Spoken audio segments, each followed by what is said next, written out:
ये कहानी जादू, एडवेंचर और फैंटेसी से भरपूर है। ये कहानी एक ऐसे शहजादी की है जिसे मौत के मुंह से निकालने वाला कोई शहजादा नहीं बल्कि उसकी जिंदगी बर्बाद करने वाला ही शहजादा है। और वो खुद अपनी जहानत और बहादुरी से अपनी और अपनी सल्तनत के लोगों की जान बचाती है। कहानी के शुरू में दिखाया जाता है कि बादशाह अपने सिपाहियों के साथ एक खतरनाक फायर ड्रैगन को खत्म करने जा रहा है। वो सब ड्रैगन की गुफा में दाखिल होते हैं और उसे खत्म करने के लिए तैयार हैं कि ड्रैगन आ जाती है और सब सिपाहियों को जलाकर खत्म कर देती है। अब बादशाह अकेला है। वो हार मान जाता है और ड्रैगन के साथ एक डील करता है। ये है शहजादी एलोडी और इसकी सल्तनत इस वक्त सर्दी के खतरात से मुकाबला कर रही है। उनके पास सामान बहुत कम है। शहजादी एक नरम दिल और नेक लड़की है। वो और उसकी छोटी बहन फ्लोरिया लोगों के लिए लकड़ियां काट कर इकट्ठी कर रही है ताकि सर्दी का इंतजाम हो सके। के पास से एक शाही सवारी गुजरती हुई उनकी सल्तनत में दाखिल होती है। वो दोनों वापस आती हैं। अवाम के हालात बहुत खराब हैं। वो दोनों अंदर अपने घर में दाखिल होती हैं और अंदर रियासत ओरिया की महारानी की तरफ से शहजादी एलोडी के लिए शहजादे हेनरी की शादी का पैगाम आता है। उन्हें एलोडी पसंद है। राजा खुश है क्योंकि इस शादी से अवाम के हालात बदल सकते हैं। वो शहजादी एलोडी को इस रिश्ते के लिए मनाते हैं। ये रिश्ता कम समझौता ज्यादा है। अगले दिन शहजादी एलोडी अपने परिवार के साथ जहाज के जरिए रियासत ओरिया की तरफ निकलती हैं। एलोडी इस रिश्ते को लेकर कंफ्यूज है। रास्ता बहुत अजीब है। रियासत के दाखिली रास्ते में बड़े बड़े ड्रैगन्स के स्टैचूज हैं। वो सब घबराहट का शिकार है लेकिन जल्द ही नॉर्मल हो जाते हैं। रियासत ओरिया एक खुशहाल मुल्क है। हर तरफ हरियाली ही हरियाली है। एलोडी और उसकी फैमिली को शाही प्रोटोकॉल के साथ महल लाया जाता है। ये एक ख्वाब सा महल है। महल बहुत सुंदर और खूबसूरत है। महल में उनका शहाना इस्तकबाल किया जाता है और उन्हें उनके कमरों की तरफ ले जाया जाता है। एलोडी का कमरा बहुत खूबसूरत परियों जैसा है। खादमाएं उनकी खिदमत के लिए हैं। ये जिंदगी एलोडी के लिए ख्वाब जैसी है। वो बालकनी में आकर बाहर झांकती है। हर तरफ खूबसूरती ही खूबसूरती है और उसकी नजर सामने कमरे में मौजूद एक और शहजादी पर पड़ती है जो कि उदास है। रात हो चुकी है। एलोडी को नींद नहीं आती और वो अपना पसंदीदा शौक भूल भुलैया बनाती है। पहेलियां बूझने में वो बहुत अच्छी है। उसे दूर पहाड़ों में आग जलती दिखाई देती है। क्यों वो नहीं जानती। दोनों बहनें रात गुजारती हैं। अगली सुबह एलोडी की मुलाकात महारानी से होती है। साथ शहजादा हेनरी और राजा भी है। हेनरी एलोडी से मिलता है। दोनों खानदानों में इंट्रोडक्शन होता है। महारानी एलोडी के बाबा के साथ शादी की डिस्कशन के लिए ले जाती है और शहजादा हेनरी एलोडी के साथ शाही बागीचे में आ जाता है। एलोडी को इस शादी को लेकर काफी कंफ्यूजन है। शहजादा हेनरी तमाम गलतफहमियां दूर करता है। वो एलोडी के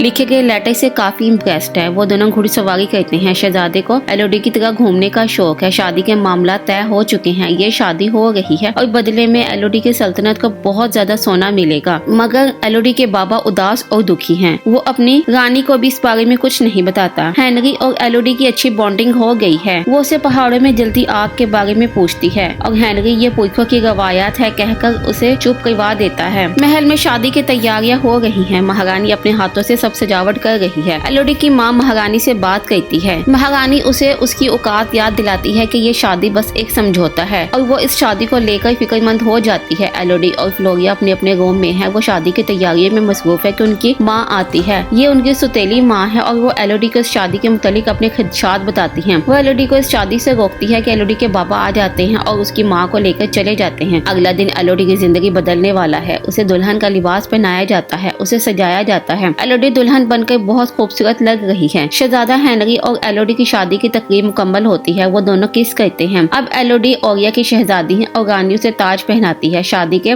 बाद एलोडी अपने माँ बाबा और फ्लोरिया से रुखसत लेती है। शहजादा हेनरी के साथ शाही बग्गी में रियासत की तरफ चली जाती है। लोग उनका शानदार इस्तकबाल करते हैं। हेनरी एलोडी को लेकर पहाड़ों में जा रहा है। एलोडी खुश है। अंदर जाकर देखती है कि रियासत के लोग अजीब सा मास्क लगाए खड़े हैं और महारानी दोनों को वेलकम करती है। एलोडी को एक सोने का सिक्का देती है और उसे अपने पूर्वजों की दास्तान सुनाती है कि इस रियासत में एक हैवान रहता है और बादशाह उसे मारने गया था और अपनी जान के बदले अपनी हर पीढ़ी की शहजादी की कुर्बानी की डील कर आया। अपनी बेटियों और अवाम में से बादशाह ने अवाम को चुना और अपनी शहजादियों की कुर्बानी दे दी और ये कुर्बानी पीढ़ी दर पीढ़ी चलती आ रही है। वो चाकू से हेनरी के हाथ पर कट लगाती है और फिर एलोडी के हाथ पर भी कट लगाती है और दोनों का हाथ एक दूसरे पर रखती है। दोनों का खून मिल जाता है और एलोडी का खून अब शाही है। वो सिक्के को खाई में फेंकती है। रस्म पूरी हुई। हेनरी एलोडी को गोद में उठाता है और उसे आंखें बंद करने का कहता है। बाहर आते हुए एलोडी को खाई में फेंक देता है। एलोडी चट्टानों से टकराती हुई नीचे जा गिरती है और बेहोश है। वो जख्मी है। जब उसे होश आता है तो जीने की कोशिश करती है। वो चीख चीख कर आवाजें लगाती है कि ड्रैगन जाग जाती है। उसे एक गुफा में रोशनी नजर आती है। वो देखती है कि एक पंछी जल रहा है। वो उसकी आग बुझाती है। ये जलते पंछियों की गुफा है। वो देखते ही देखते हर तरफ हजारों पंछी जलते हुए आते हैं और उसके आसपास गिरकर छोटी छोटी आग लगा देते हैं। सामने से ड्रैगन आती है, वो बहुत खौफनाक है। वो इसका नाम पूछती है, एलोडी छुप जाती है, वो डर कर भागती है। ड्रैगन उसके पीछे आग छोड़ती है। वो एक छोटी सी जगह पर छुप जाती है जहाँ उसे बालकोनी वाली शहजादी मुर्दा हालत में नजर आती है। वो चीखती है, वो आगे भागती है और एक छोटी सी जगह में फंस जाती है। आग बढ़ती ही जा रही है। वो आगे से आगे निकलने की कोशिश कर रही है। इस आग से उसका पाँव बुरी तरह जल जाता है। वो अपना लिबास फाड़ कर कपड़ा अपने पाँव पर बांधती है और परफ्यूम की बोतल से आग से शमा रोशन करती है। वो आगे बढ़ती है, उसे यहाँ से हर हाल में निकलना है। वो आगे देखती है कि खाई के पार चमकते कीड़ों का बसेरा है और दरमियान में बहुत गहरी खाई। वो शादी की अंगूठी को खाई में फेंक देती है क्योंकि उसे ये रिश्ता नहीं निभाना और बहादुरी से खाई की छलांग लगाकर पार करती है। वो फंस जाती है और चाकू की मदद से ऊपर चढ़ती हुई खाई पार कर लेती है। ये कीड़े बहुत खूबसूरत और रोशन है। वो अपने बाजू का कपड़ा फाड़ती है और उसमें कुछ चमकदार कीड़ों को डालकर रोशनी पैदा करती है और आगे बढ़ती है। सामने पानी है, उसे प्यास लगी है। वो पीती है लेकिन ये पीने वाला पानी नहीं। ऊपर से बर्फ के टुकड़े से पानी के कतरे गिर रहे हैं। वो बर्फ के नीचे खड़ी होकर कतरा कतरा पानी पीती है कि ड्रैगन आ जाती है और सारी बर्फ पिघल जाती है। वो भाग कर फिर तंग से रास्ते में छुप जाती है। वो देखती है कि दीवार पर कई शहजादियों के नाम लिखे हैं जिनकी कुर्बानी दी गई। वो अपना जख्म साफ करती है और सो जाती है। ख्वाब में उसे तमाम शहजादियां नजर आती हैं। कोई दीवार पर नक्शा बना रही है और कोई अपना नाम लिख रही है और उससे ये पता चलता है कि सब झूठ है। वो डर कर उठती है और देखती है कि कीड़े उसके जख्म पर चिपके हुए हैं। वो उन्हें दूर हटाती है और देखती है कि उसके पाँव का जख्म ठीक हो चुका है। इन कीड़ों से निकलने वाले मादे ने दवा का काम किया। वो एक कीड़े को अपने बाजू के जख्म पर रखती है और बाजू का जख्म ठीक हो जाता है। सामने दीवार पर एक नक्शा बना है। वो उसे समझती है क्योंकि वो इन चीजों में अच्छी है। पहले दरख्त, फिर जलती पंछियों की गुफा, टेढ़ी मेढ़ी सुरंग और फिर चमकते हीरो की गुफा और अब वो यहाँ है और बाहर निकलने का रास्ता ढूंढती है। 3 रास्तों में से वो बीच वाला रास्ता चुनती है। वो प्लान बनाती है और अपना नाम भी दीवार पर लिखती है। वो आगे बढ़ती है, उसे सुगो की आवाज आती है। वहाँ से गुजर कर सामने हीरो की गुफा है और दीवार पर हीरो जड़े हुए हैं जिन्हें पार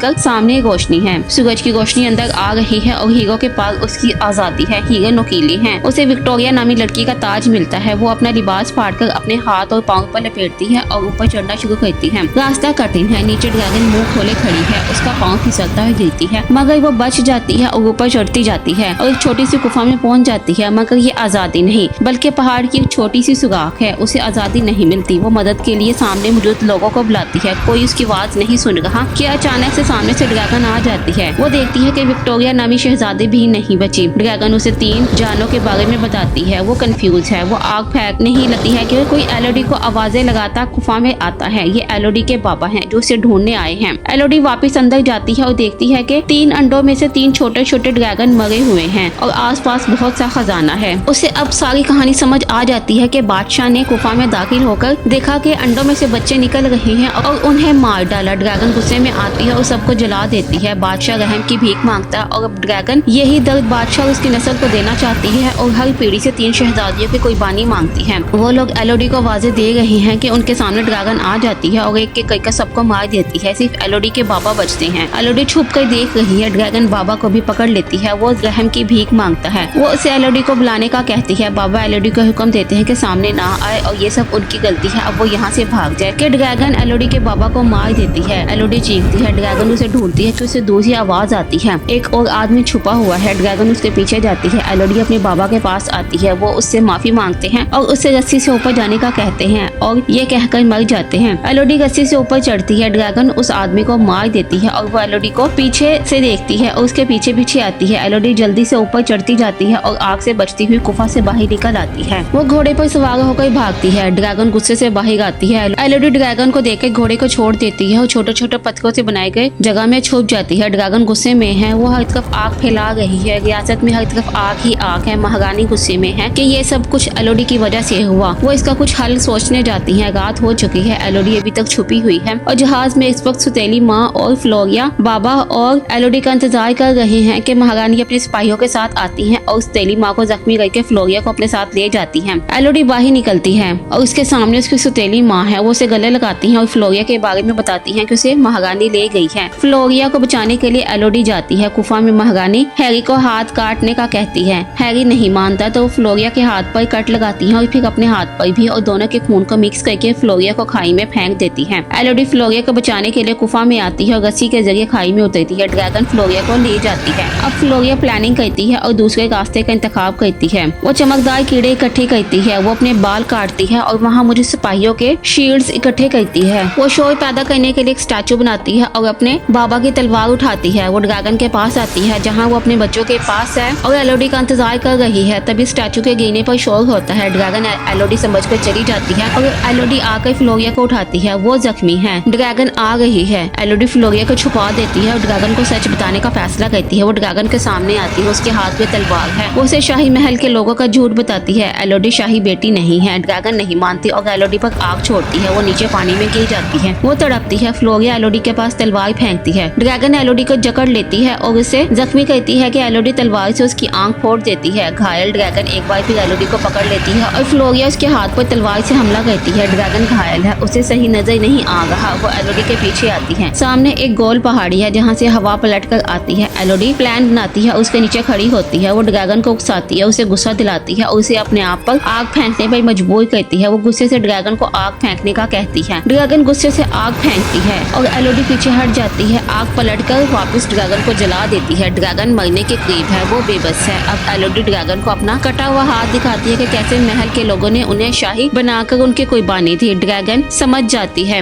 वो एलोडी को खुद को मारने का कहती है। एलोडी ऐसा करते करते रुक जाती है। अब वो अपनी चाल चलना चाहती है। वो ड्रैगन को नहीं मारती। वो चमकदार जादुई कीड़ों से ड्रैगन का इलाज करती है और कीड़े ड्रैगन के जख्म को खत्म कर देते हैं। उधर महल में शहजादे हेनरी की तीसरी शादी की तकरीब है कि सोने का सिक्का घूमता हुआ रानी के कदमों में गिरता है। वो उसे उठाती है और सामने से एलोडी आती है। हेनरी एलोडी से माफी मांगता है। महारानी को ये पसंद नहीं। वो दुल्हन के पास आकर खड़ी होती है और उसे अपने खानदान को लेकर वहाँ से जाने का कहती है। वो घबरा कर चली जाती है। एलोडी सबको वहाँ से अपनी जान बचाकर भागने का कहती है। कई लोग चले जाते हैं लेकिन शाही लोग नहीं जाते। महारानी एलोडी पर गुस्सा करती है और उसे खूब सुनाती है। वो एलोडी से नहीं डरती। अब एलोडी महारानी के गुनाहों का सिलसिला खत्म करना चाहती है कि ड्रैगन आकर महल की छत पर बैठती है। एलोडी चली जाती है और ड्रैगन आग से सबको जला देता है। महारानी का अंजाम भयानक है और हेनरी खुशी खुशी इस सजा को कबूल करता है। पूरा महल जलकर खाक हो जाता है। अब ड्रैगन एलोडी की दोस्त है। वो अपनी माँ और फ्लोरिया के साथ अपनी सल्तनत वापस जाने का फैसला करती है और जहाज का रुख घर की तरफ मोड़ देती है और इस सफर में ड्रैगन भी अब एलोडी के साथ है।